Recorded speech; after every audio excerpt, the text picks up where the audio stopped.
что ж, в прошлой передаче мы с вами говорили о правильном питании. И сегодня мы поговорим о здоровье полости рта. Ведь все мы знаем, как это важно. И сегодня мы находимся в стоматологии для взрослых и детей, где как раз раскроем эту тему. И несколько вопросов я решила задать пациентам. Здравствуйте. Здравствуйте. Скажите, с каким вопросом вы обратились в данную стоматологию? Ну вот мы приехали отдыхать к бабушке из Санкт-Петербурга, и у нас плановое лечение всей полости рта. Дочка вот сидит в кабинете, уже лечит зубы, а сын еще в очереди ждет. А со скольки лет вы следите за здоровьем? Ну, как только начали зубки вылезать, мы сразу начали ходить в стоматологию, чистить, профессиональную чистку проводить, вторировать. Вы сами, это ваше решение, водить ребенка? Да. Как часто ходите? Раз в полгода обязательно. 2 раза в год? Да. Как положено. Василий, тебе страшно посещать стоматолога? Нет, я не боюсь, я сильный. Сильный и смелый, как настоящий мужчина. Молодец. А ты? Тебе нравится приходить сюда? Да. Да? Не страшно, не больно? Нет, не страшно, не больно. Не больно? Тоже с детства ходишь? Да. Только Галина боится высоты съезжать. Ой, то есть Саша боится высоты съезжать. Высоты боится. Ну вот. А стоматолог совсем не страшно? Нет, не страшно, да? Ну и как раз сейчас мы пообщаемся с директором стоматологии для детей и взрослых Счетчиковой Серафимой Алексеевной. Здравствуйте. Здравствуйте. Серафима Алексеевна, какие ошибки, как по-вашему, мы, родители, можем допустить в уходе за полостью рта наших детишек? Мне хочется, дорогие родители, до вас довести, как можно сохранить с появления первых молочных зубов до физиологической смены зубов и дальше, чтобы вы вообще не ходили к стоматологу. Вот какие ошибки мы допускаем? Первое, что родители начинают чистить зубы детям только где-то там с 3-4 лет. Это одна из ошибок. Зубки надо чистить с появления первых молочных. Они появляются у нас где-то около 6 месяцев. И до 3 лет все 20 молочных зубов, у нас в полости рта у детей 20 молочных зубов, они уже все во рту должны быть. Зубы прорезываются несформированной эмалью. Эмаль созревает у нас в течение 2 лет, и они первые полгода очень уязвимые. И вот от стадии пятна до гибели зуба вообще происходит всего лишь 2-3 месяца. Так быстро? Да, так быстро. Часто мы слышим про бутылочный кариес. Что это такое? От десны каждые 12 часов на зубы покрывается биопленка, живая пленка. Вот эта живая пленка очень, в общем, создает хорошие условия, чтобы мягкий пищевой налет туда очень плотненько, очень хорошо прилипал. Вот почему мы, стоматологи, говорим, 2 раза чистить зубы нужно. Если 1 раз зубы чистим ребенку, это равнозначно, что мы вообще не чистим зубы. Вот представьте, значит, ребенок спит у нас 14 часов, ну так получилось, а вот этот налет, он не спит. Он уже 12 часов прошел, он раз и уже покрыл вот это вот вдоль десен зубки вот этим налетом. Ребенок поел, и туда прилипли пищевые остатки. У нас мама не понимает пока, что надо ребенку 6-месячному, раз у нас первые зубы в основном выходят 6 месяцев где-то в среднем. Вот, мама не понимает, что надо зубки чистить. И происходит следующее. Тут у нас эмаль вдоль десен очень тонкий слой. Он крапинку разъедает эмаль. И от стадии пятна до гибели зуба, мы говорили с вами, всего 2-3 месяца. Вот мама даже не очнулась, там уже зубик, уже вот которого уже зуба нету. Поврежден. Да, поврежден. Вот что такое бутылочный кариес. У меня малыш, 1 год и 8. Мы чистим зубки, у нас такая резиновая щеточка, я одеваю на пальчик, прочищаю, специальная зубная паста, которая безопасна при проглатывании. То есть это все правильно или? Все вы делаете правильно. Детям, пока они сглатывают, зубные пасты со фтором нельзя, потому что если со фтором зубная паста сглатывается 2 раза в день, вы же 2 раза в день чистите, 2 раза в день проглатывается, если ребенком, там проблемы могут быть со здоровьем. Поэтому при выборе гигиенических средств, пока ребенок глотает, надо смотреть, либо там с 0 лет должно быть написано, либо без содержания фтора с кальцием. Зубные щетки вы можете, вот как вы сказали, на палечнике такие силиконовые есть пупырышками. Да, для маленьких. Да. Можно детскую зубную щетку. Но вот у нас мы сказали с вами, что до 9-11 лет дети тренируются. Почему я говорю об этом? Потому что уже доказано научными сотрудниками, что у детей моторика несовершенна. Они зубную щетку вот такой прямой ручкой им нельзя. Вот особенно до 6-7 лет, они в кулачке держат. У них нужно вот этой толстой ручкой. С животными. Да, вот в кулачке они держат. Но вот если правильную технику чистки сейчас будем с вами вот это проходить, как правильно чистить, у них же нету моторики, они же правильные движения не могут делать. Поэтому, еще раз говорю, вы сами вычищаете, а дети только тренируются. Детям до 18 лет нельзя отбеливать зубы, и отбеливающими зубными пастами нельзя. А техника чистки, как правильно чистить? Вот 10 движений мы сделали на 2 зубах. Перешли еще на 2 зуба, еще 10 движений, еще на 2 зуба, еще 10 движений, еще на 2 зуба, еще 10 движений и так далее. Дальше идем круговые движения. И внизу. Вот эти поступательные движения, я вам сказала, по зубам ни в коем случае не делаем, а вот по режущим краям и по жевательной поверхности делаем.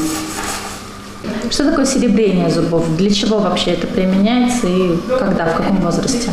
Раз мы с вами говорили, что процесс молниеносный, от стадии пятна до гибели зуба, мы с вами говорили, что 2,5-3 месяца, а ребенок еще маленький, ткани зуба не сформированы, нам что нужно делать? Срочно приостанавливать процесс.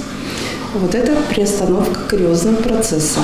Правда, зубы делаются немножко темнее, но зато это очень эффективный метод приостановки кариозного процесса. Ну что ж, теперь мы, да и я сама для себя уяснила очень важные правила, то есть чистим 2 раза в день стабильно, обязательно, теперь уже знаем почему. Обязательно подходим ответственно к выбору зубной пасты и к выбору средств, то есть зубной щетки, зубной нити, ополаскиватели для полости рта. Дорогие телезрители, будьте здоровы и берегите здоровье своих детей.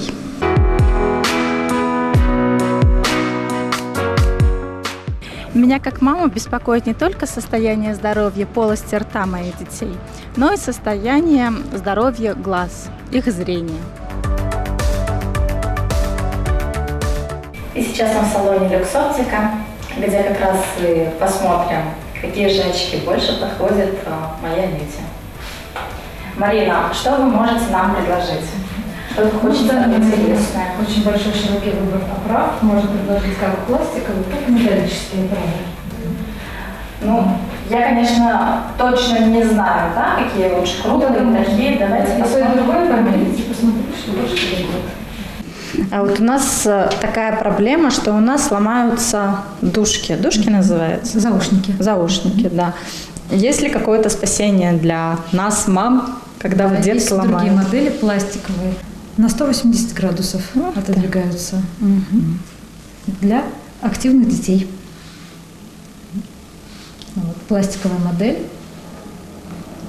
А если съезжают очки? Если съезжают, что можно? Есть силиконовые стоперы. Они крепятся за ухом. В данный момент есть вот такие стоперы. Уже очки готовые. с готовыми стоперами, а есть отдельно прикрепляющиеся, надеваются на заушник, и за ухом их не видно.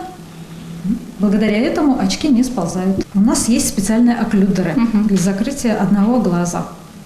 Для тренировки глаз применяется. Если врач порекомендует, то у нас есть в наличии. Он снимается съемный. С одного глаза переставляется на другой. На что нам, родителям, обращать внимание при выборе очков? То есть, чтобы линза была большая, да, глазик находился? Желательно, да, чтобы глаз был посередине, вот как в этой модели, почти посередине. Чтобы заушник был непосредственно за ухом, не выходил далеко, иначе будут спадать. Ну, есть, конечно, стоперы, но это уже, если уже нет никаких вариантов. А так лучше, чтобы вот на носу посадка хорошая, чтобы была. Вот видите, это достаточно хорошая модель. Крупная, широкая и на солнцезащитная, на фотохромные очень хорошо подойдет. А по поводу линз, ну, вот, допустим, продаются же дешевые солнечные очки. И солнечные очки, которые, допустим, в салоне оптики. Разница в чем? Я не понимаю. Разница во многом. Не все те очки, которые затемнены, они имеют защиту от ультрафиолета. У нас в оптике есть специальный аппарат, который проверяет, есть ли защита на очках от ультрафиолета. Он выдает на экране степень защиты 380, 360, 400 или 0. Обычно на рыночных очках 0 выходит. На дешевых очках низкая защита от ультрафиолета. Да. Ну что ж, теперь вы знаете тоже, что солнечные очки нужно приобретать в специальных салонах оптики. И салон Люксоптика как раз и предлагает вам широкий спектр, широкий выбор солнечных очков. Ольга Алексеевна, а на что нам, родителям, нужно обратить внимание в отношении здоровья глаз наших детей? Ну, самое главное, прежде всего, обращайте внимание на осанку ребенка, на то, как он ведет себя за столом. Стоит обратить внимание, если ребенок близко наклоняется к своим предметам, щурится, трет глазки, у него быстрая утомляемость. Это первый признак для того, чтобы насторожиться и попробовать обратиться к офтальмологу, к оптометристу в оптику. А бывает такое, что детки часто моргают. Это как-то связано с глазками? Это может быть связано, да. Одной из причин частого моргания как раз бывает то, что ребенок продолжительное время занимается с гаджетами. В наше современное время не представляется нами жизнь без таких устройств, как планшеты, компьютеры, телефоны. К сожалению, ребенок приближает слишком близко к себе гаджеты, тем самым увеличивая нагрузку на зрительный анализатор, на глазки. То есть приближение гаджетов к себе на расстоянии менее 20 сантиметров влечет к напряжению мышечной силы аккомодации 2,5 диоптрии. Это, в свою очередь, может влиять на ухудшение зрения ребенка и может являться одной из причин моргания. Так как напрягаются глазки, ребенок вынужден чаще моргать, у него возникает сухость. У меня тоже плохое зрение, но я не ношу очков, мне удобнее в контактных линзах. А детям можно контактные линзы? Детям контактные линзы непременно можно, но решающую роль в этом играют родители. Необходимо и родителям, и ребенку объяснить целесообразность контактной коррекции, как для ребенка, так и для родителя. Я знаю, что есть линзы, которые с диоптрией, есть линзы, меняют цвет глаз. Какие еще бывают линзы? Так, они подразделяются на следующие категории. Оптические линзы. Это линзы, которые коррегируют аметропии, то есть нарушение рефракции, то есть дальнезоркость, близорукость. То есть дальнезоркость, когда человек хорошо видит вдаль, плохо видно вблизи. Близорукость, наоборот, хорошо видно вблизи, плохо видно вдаль. Далее бывают линзы косметические, которые меняют образ человека за счет изменения цвета глаз, а также оттеночные контактные линзы, которые подчеркивают, усиливают природный цвет глаз. Затем есть линзы специального назначения, которые применяются при дефектах радужной оболочки. Есть жесткие ортокератологические линзы. Их используют в специальных медицинских центрах. Это по назначению. По назначению, да, специалистов. Вот. А есть однодневные контактные линзы. Наилучший, наиудобнейший способ использования.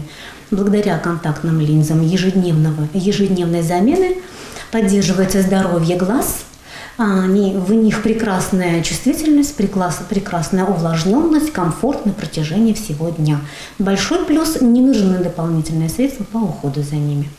Мы предлагаем линзы высокого качества, фотохромные очковые линзы. В них применяется технология нанесения фотохромных молекул на переднюю поверхность линз, за счет чего эти линзы быстро осветляются в помещении и быстро происходит затемнение на улице.